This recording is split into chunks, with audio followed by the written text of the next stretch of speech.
Hey buddies, welcome to my channel book of Manava. आज के episode में हम I am not the demon god lackey इसका chapter number 17 explain करेंगे। और इस एपिसोड में आपको एक जबरदस्त फाइट देखने को मिलने वाली है। वीडियो शुरू करने से पहले चैनल पर नए हो तो वीडियो को लाइक और चैनल को सब्सक्राइब कर दीजिए। एपिसोड की शुरुआत में हमें स्टोरी कीपर किसी की स्टोरी बताएगा तो उसे ध्यान से सुनना और ये किसकी स्टोरी है ये भी आपको अभी पता लग जाएगा। कोई पर्सन प्रेयर करता हुआ नजर आता है।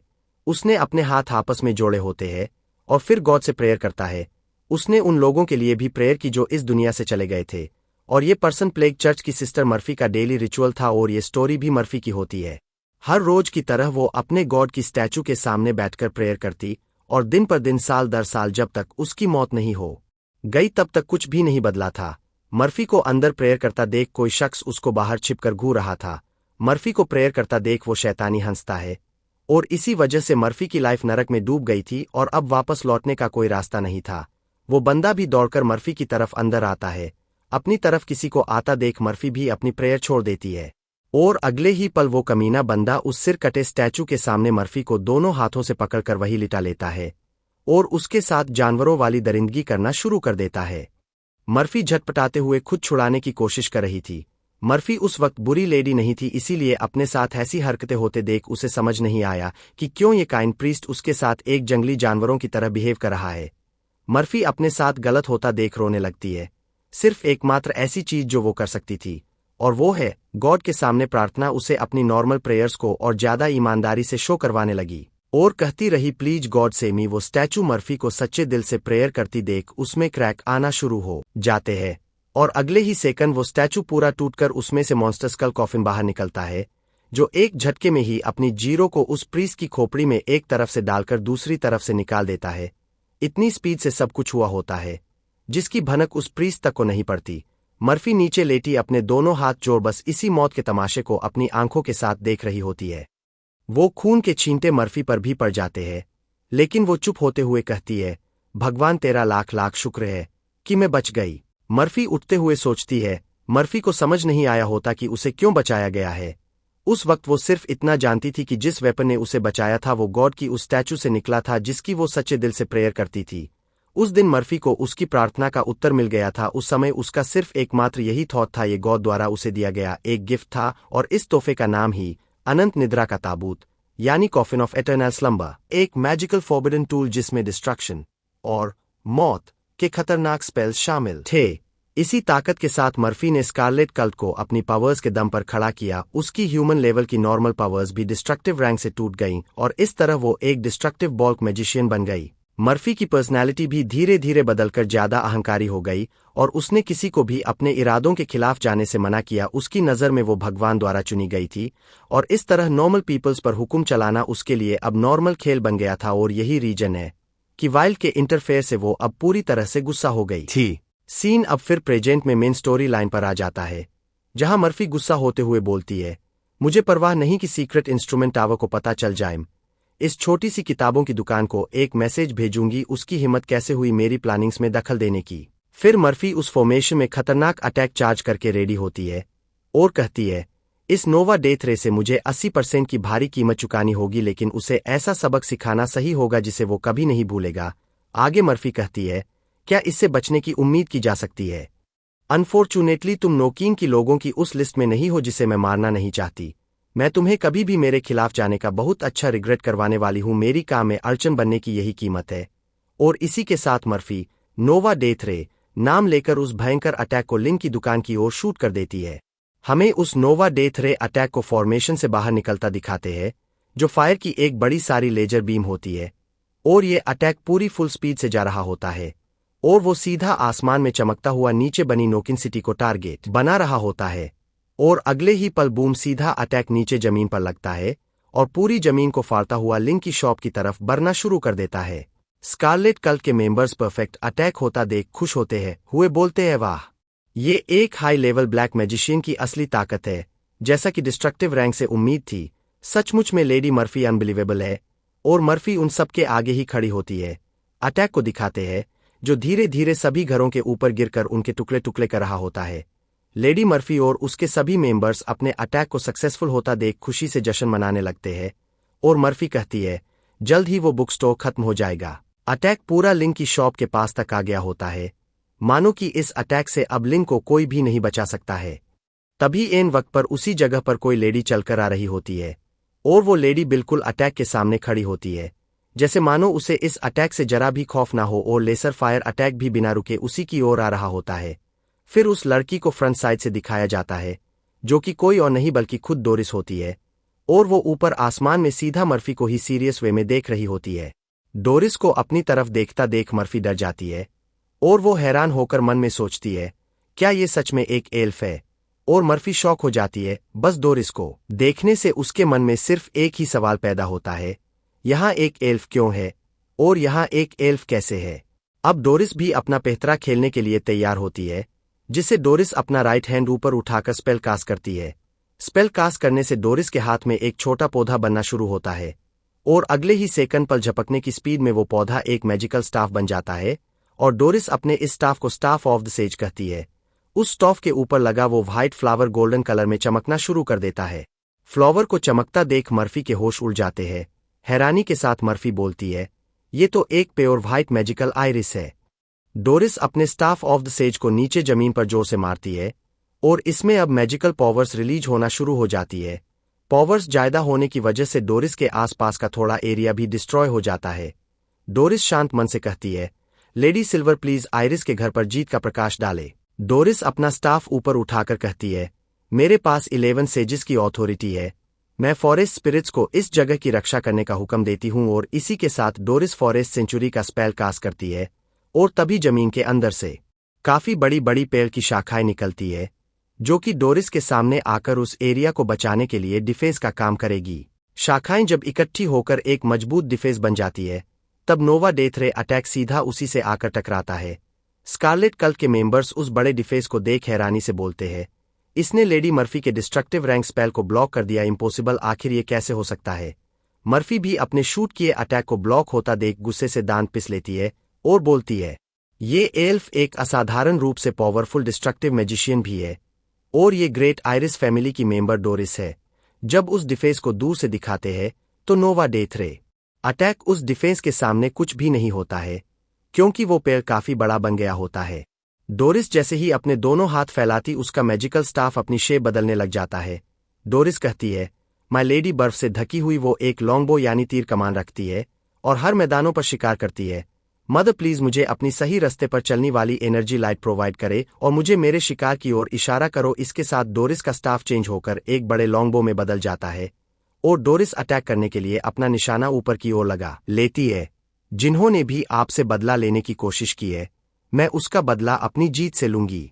मैं आज और अभी भविष्यवाणी करती हूं कि मेरा तीर मेरे दुश्मन के पीछे हटने का रास्ता काट देगा। और डोरिस अपने अटैक का नाम लेती है, होली लाइट शूटिंग स्टार, और तभी डोरिस अपना तीर ऊपर स्कारलेट कल्ट के लोगों की तरफ छोड़ देती है। डोरिस का छोड़ा तीर कोई आम छोटा मोटा तीर नहीं था। डोरिस तीर नीचे जमीन को फाड़ता हुआ ऊपर जाकर बड़ी लेसर बीम की तरह बन जाता है, और अटैक सीधा फॉर्मेशन की तरफ बढ़ रहा होता है। अटैक को अपने पास आता देख मर्फी घबरा जाती है, और अपने लोगों से कहती है, वो अटैक सीधा यहीं पर आ रहा है, और उसका निशाना हम नहीं बल्कि हमारा टेलीपोर्टेशन गेट है। और डोरिस का अटैक बिल्कुल गेट के पास आ गया होता है। जितने भी लोग गेट के पास खड़े होते हैं, उन सभी को वहां से बच निकलने में देरी हो जाती है, और वो सभी अटैक के अंदर आ जाता है। और तभी वहां ऊपर बड़े बड़े धमाके हो रहे होते हैं। अपने टेलीपोर्टेशन गेट को डिस्ट्रॉय होता देख मर्फी की आंखें फट जाती है। मर्फी को यकीन नहीं हो रहा होता है कि एक बार फिर से उसकी आंखों के सामने उसका प्लान चौपट हो गया। मर्फी सोचती है, धत तेरी की, मुझे उम्मीद नहीं थी कि वो एल्फ सीधा गेट को निशाना बनाएगी। अब हम इससे बच नहीं सकते। और ऊपर आसमान से गेट के पास मौजूद लोगों की बॉडी टुकड़े टुकड़े होकर नीचे गिर रही होती है। और मर्फी आगे बोलती है, वो एल्फ और में हम दोनों का पावर लेवल बिल्कुल सेम लेवल पर है, लेकिन उसका ये गंदा खेल और ज्यादा नहीं चलेगा। जब तक सीक्रेट इंस्ट्रूमेंट टॉवर और ट्रुथ सोसाइटी यहाँ नहीं आ जाती, मेरे पास कोई और ऑप्शन नहीं है। जब से तुमने मेरा हाथ मजबूर किया है। और साथ ही साथ मर्फी गुस्से में आकर अपनी पूरी ताकत रिलीज करना शुरू कर देती है। उसके पीछे उसका कॉफिन आ जाता है, जिसमें से एनर्जी के साथ लिपटी चैंस निकलना शुरू हो जाती है। मर्फी डरावने अंदाज में अपने सभी लोगों से कहती है, जल्दी से मेरे पास आओ और अपनी रानी की मदद के लिए मुझे अपनी लाइफ फोर्स दो। मर्फी के सभी लोग अपनी रानी को और ताकतवर बनाने के लिए डेविल स्माइल देने लगते हैं, और वो कहते हैं, हमारी लेडी मर्फी मैडम आपका साथ देकर आपको और ताकतवर बनाना हमारे लिए होनर की बात होगी। उनके बस इतना कहने से मर्फी का कॉफिन अपने अंदर सभी लोगों की लाइफ फोर्स खींचने लग जाता है। लाइफ फोर्स खींचने से कॉफिन के अंदर से एक बीस्ट का सिर बाहर निकलता है, मानो कि कॉफिन उसको दोबारा से जिंदा कर रहा हो। अगले ही पल वो बीस्ट जिंदा हो जाता है और अपनी बड़ी सारी लपलपाती जुबान से सबको खाने के लिए रेडी हो जाता है। फिर हमें इस बीस्ट को पूरा दिखाते हैं, जो कि दिखने में काफी बड़ा होता है और कॉफिन से बाहर निकलने पर जोरदार रो लगा रहा होता है। इस बीस्ट के ऊपर बैठकर मर्फी इसे अपने हिसाब से कंट्रोल कर रही होती है और इस बीस्ट का नाम ड्रीम बीस्ट शाम तक होता है। मर्फी हंसते हुए कहती है, क्या अब तुम्हें हैरानी हुई ये coffin of eternal slumber dream beast को भी दोबारा जिंदा करने और उनसे मेरी सेवा करवाने में सक्षम है? कैसा है? ये ग्रेट ड्रीम बीस्ट एक कमाल का नमूना है। मैं तुम्हें मार डालूंगी और फिर इसका इस्तेमाल सपनों की दुनिया में एंटर करने और उस किताब की दुकान के ऑनर को मारने के लिए करूंगी और यही तुम्हारी मौत की वजह बनेगा। अब तुम्हें मरना होगा। L4 वो ड्रीम बीस्ट बड़ी स्पीड से डोरिस के पास उसको मारने के लिए आ रहा होता है।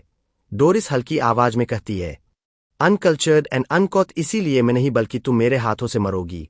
मर्फी डोरिस को बोलता देख कहती है, तुम क्या बड़बड़ा रही हो? क्या तुम अपनी आंखों से इस डरावने ड्रीम बीस्ट को नहीं देख पा रही हो? डोरिस हंसते हुए बोलती है, तुमसे बात करना टाइम वेस्ट जैसा है। तुम ये बस कुछ ही सेकंड में समझ जाओगी कि मेरे कहने का मतलब क्या है। डोरिस भी कुछ स्पेल कास्ट करने लगती है। वो बोलती है, ट्रांसिएंट फोरसाइट के रिसाइफल में तुम्हें अभी और इसी वक्त बुला रही हूं।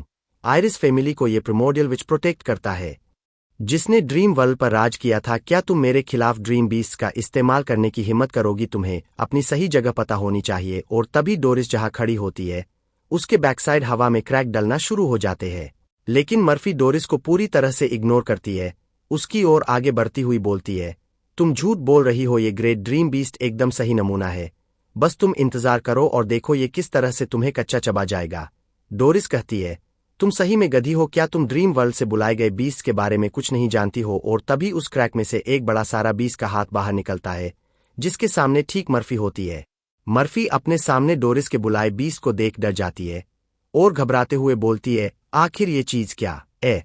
डोरिस हंसते हुए बोलती है, लगता है मैं सही थी। इसके एक्सप्रेशन देखने से पता चल जाता है कि ये सच में इसके बारे में कुछ नहीं जानती। फिर हमें डोरिस के बुलाए उस बड़े बीस्ट को दिखाते हैं, जो कि दिखने में काफी बड़ा और भयानक दिख रहा होता है।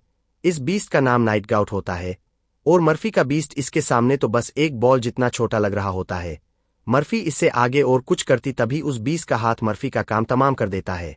डोरिस मर्फी को मारकर स्टाइल से डायलॉग कहती है, शायद अगले जन्म में तुम्हें याद आएगा कि कुछ भी पक्का नहीं है जब तक कि ईश्वर का दूत खुद ऐसा न कहें। फिर सीन लिंग का दिखाते हैं, जो कि चाय पी रहा होता है और चाय पीते पीते उसे कुछ महसूस होता है जिससे वो भी हिल जाता है। लिन सोचता है, ऐसा क्यों लगता है कि फर्श कांप रहा है? क्या अभी यहां पर भूकंप आया है? नोकिंग के आसपास नेचर एक्सीडेंट ज्यादा बार होने लगे हैं। मुझे उम्मीद है कि वो लेडी ठीक होगी। इस अंधेरी और धुंधली रात में मैं कुछ भी नहीं देख पा रहा हूं। तभी लिंग के सामने से डोरिस अंदर आते हुए बोलती है, देरी के लिए माफ करे। मुझे जितना लगा था उससे थोड़ा ज्यादा टाइम लग गया, लेकिन सब कुछ सॉल्व हो गया है।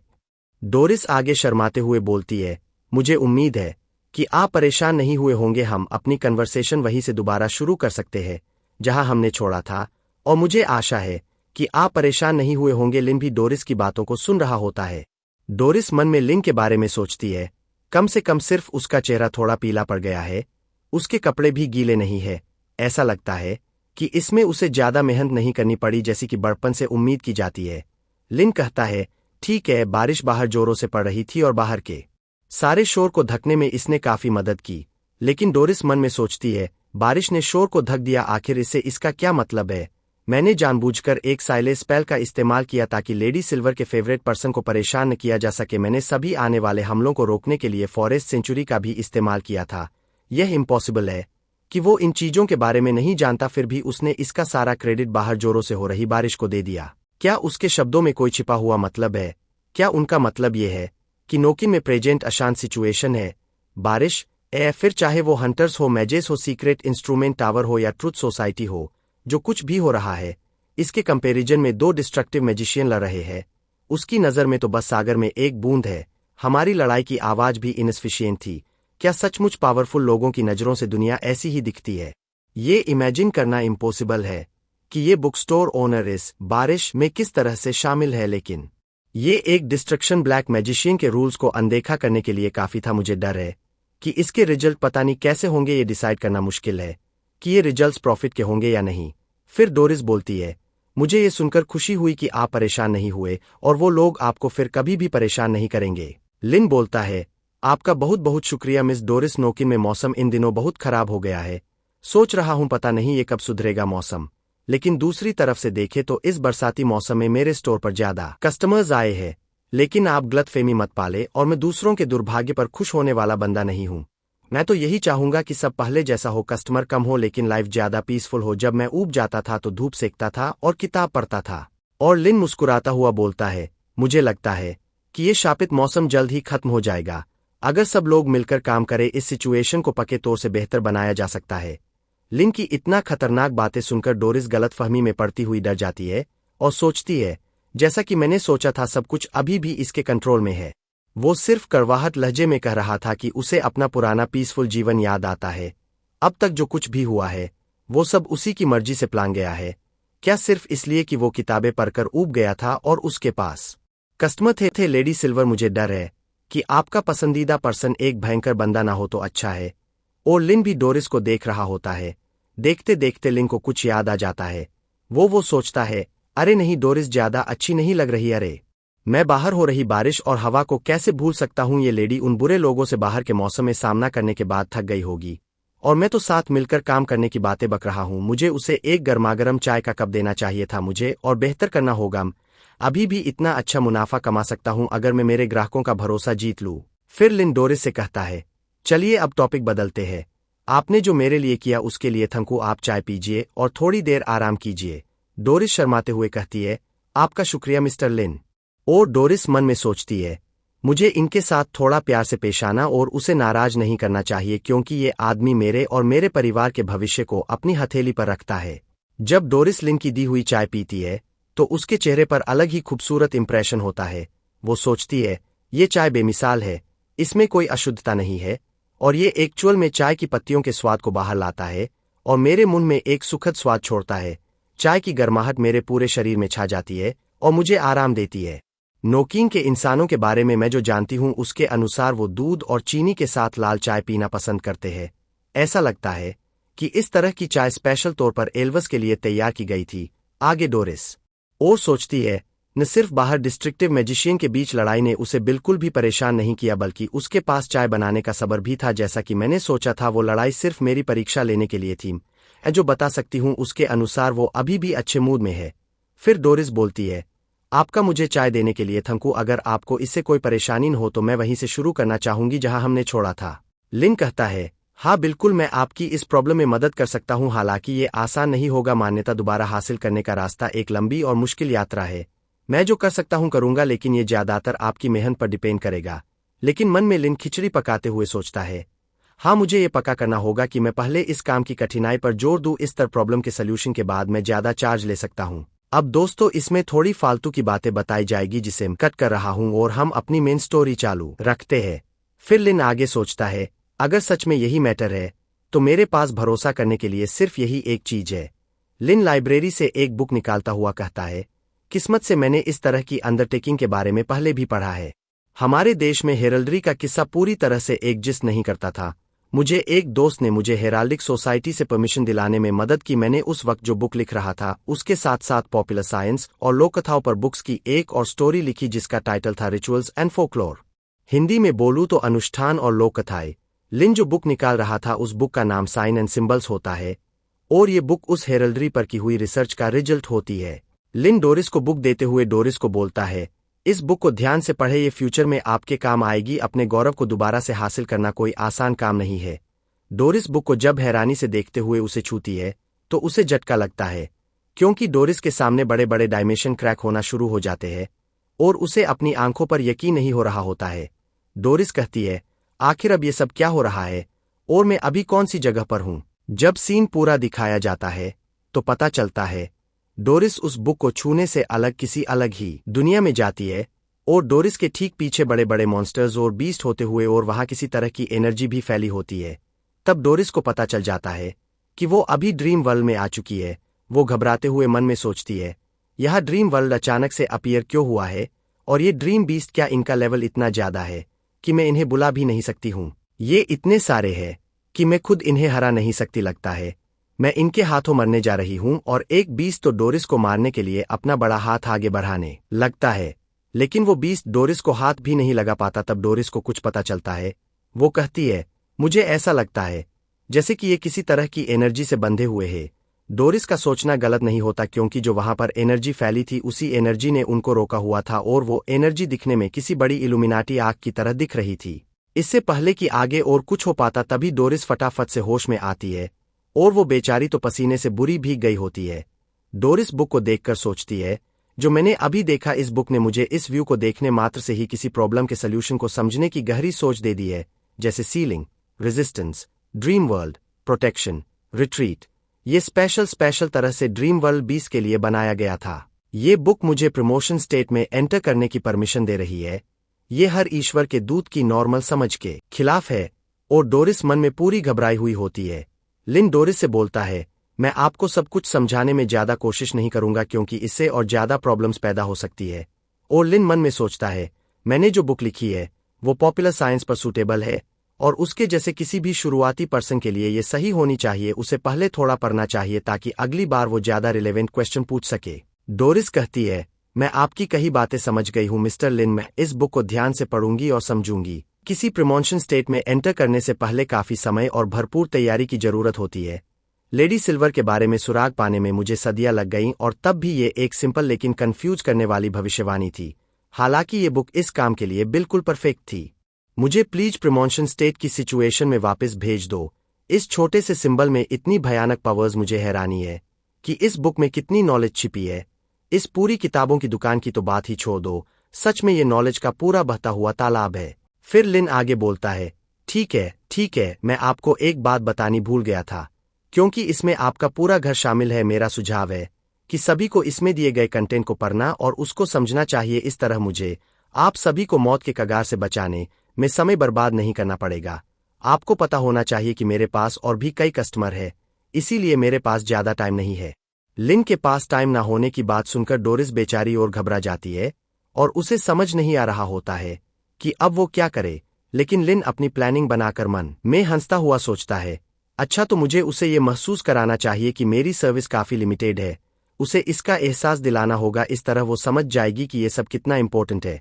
फिर डोरिस कहती है, ठीक है, मैं समझ गई हूं क्योंकि इस बुक का प्राइस है, इसलिए इसकी एक से ज्यादा कॉपीज होनी चाहिए। मैं बाकी किताबें भी खरीदूंगी ताकि हर किसी को उनकी एक कॉपी मिल सके। आप बेफिक्र रहें, हम इसको पूरे ध्यान से समझेंगे। हम अपना बेस्ट देंगे, जैसा आप हुक्म दे वैसा करेंगे। लिन मन में गुड्डा बनते हुए सोचता है, ऐसा क्यों लगता है कि वो ये सब समझती तो है, लेकिन साथ ही में समझ नहीं भी पा रही है। कुछ ठीक नहीं लग रहा है।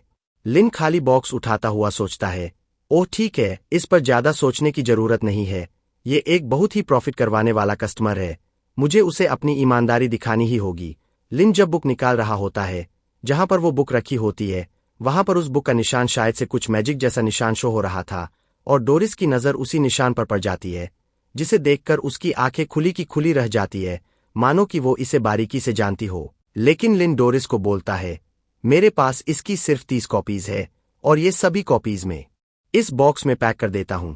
डोरिस परेशान होकर फिर सोचती है, ऐसी किताब इतनी बार कैसे छप सकती है।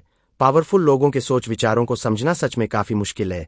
और लिन डोरिस को चाय का कप देते हुए बोलता है, और इसे हमारी पहली मुलाकात के लिए एक गिफ्ट समझिए। आपको इसका स्वाद सचमुच बहुत पसंद आया। अगर आप और ज्यादा चाय पीना चाहती है तो आप हमेशा मुझसे मिलने के लिए आते रहना, आपका मोस्ट वेलकम होगा। और लिन खुशी से हंसते हुए बोलता है, प्लीज मिस डोरिस, आप यहां दोबारा जरूर आइएगा।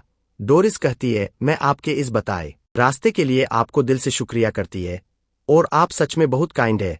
अगर हम सभी अपना गौरव दोबारा हासिल कर ले तो आयरिस फैमिली खुशी खुशी आपको दिल से अपना मददगार मानेगी और आगे से आपकी कही बात कभी भी नजरअंदाज नहीं होगी। आज के लिए बस इतना ही दोस्तों, बाकी की स्टोरी आपको इसके अगले एपिसोड में देखने को मिलेगी। तब तक के लिए बाय बाय।